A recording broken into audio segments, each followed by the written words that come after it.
အသက်ရှိပေမဲ့လမ်းလျှောက်တဲ့လူတွေကိုနေရာအနှံ့ပို့ဆောင်ပေးတယ်ဘာလဲကားဖနက်စက်ဘိန်းလှေအဖြေဖနက်အမြဲတမ်းပြေးနေပေမဲ့ဘယ်တော့မှမရောက်တဲ့အရာကပါလဲညစ်လေနိုင်လက်တံကား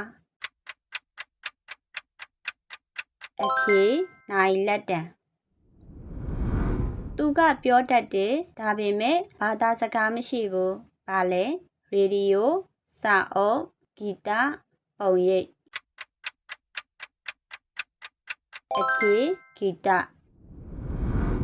အပေါက်တွေအများကြီးပါပေမဲ့ရေကိုထိန်းထားနိုင်တဲ့အရာကပါလဲရေမြုပ်ပိုက်စကားပလင်း